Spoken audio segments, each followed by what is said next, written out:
ఎప్పుడైనా సరే పవర్ అంతా ఒకరిద్దరి చేతుల కేంద్రీకృతమైతే ఏమవుతుందంటే ఇక దాని దుష్పరిణామాలకు ఇవాళ భారతదేశంలో ఏవియేషన్ రంగంలో జరుగుతున్నది ఒక ఉదాహరణ మీకు. గత 5 రోజులుగా మొత్తం ఎయిర్పోర్ట్లన్నీ, రైల్వే స్టేషన్లు, బస్ స్టాండ్ల కంటే అధ్వానం అయిపోయినాయి. ఎక్కడికక్కడ వేలాది మంది తన్నుకుంటాను కొట్టుకుంటాను ఎయిర్పోర్ట్లలో. తెలుసా ఎందుకో?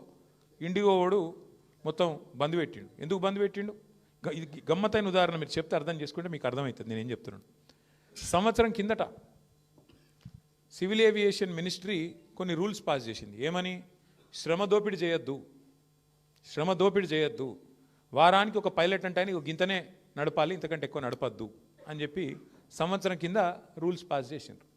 సంవత్సరం కిందటనే వాళ్ళు కొన్ని డైరెక్షన్స్ ఇచ్చిండ్రు. DGCA, director general of civil aviation. IndiGo, air India రెండే ఉన్నాయి భారతదేశంలో, ఇంకోటి లేడు. ఇప్పుడు ఏమైందంటే ఇది లిటరల్గా 2 వ్యక్తుల చేతులు మొత్తం భారతదేశంలోని విమానయానం మొత్తం 2 సంస్థల చేతులు ఆధీనం అయిపోయింది.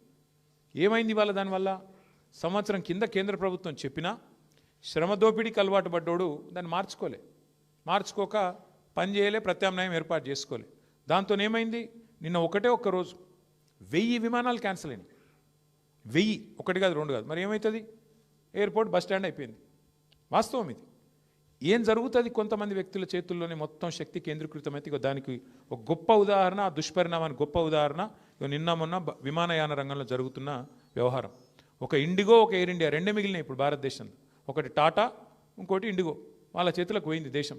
వాళ్ళు ఇప్పుడు ఎస్ అంటే ఎస్, నో అంటే నో. ఆఖరికి ఏమైంది తెలుసా? 5 రోజుల తర్వాత కేంద్ర ప్రభుత్వం మేల్కొని వాళ్ళు ఇచ్చిన ఆర్డర్ వాళ్ళే వెనకకి తీసుకుని తీయాలి. వాళ్ళు ఏ ఆర్డర్ అయితే ఇచ్చిర్రో, ఇండిగో వాడు మారలే, ప్రైవేట్ వాడు దిగిరాలే. నేను తప్పు చేసినా అని ఒప్పుకుంటలేడు. వానికి ఫైన్ వేసే దమ్ము లేదు ప్రభుత్వానికి. ఏమైంది ఆఖరికి? ప్రభుత్వం ఇచ్చిన ఆర్డర్ ప్రభుత్వం వెనకకి తీసుకొని ఇంకొక టైం ఇస్తాము అని చెప్పి తగ్గక తప్పని పరిస్థితి వచ్చింది. ఏమవుతుంది? శక్తి మొత్తం, సంపద మొత్తం కొంతమంది చేతుల్లో కేంద్రీకృతం అయితే అంటే ఒక గిది అవుతుంది. పోర్టులు, సీ పోర్టులు,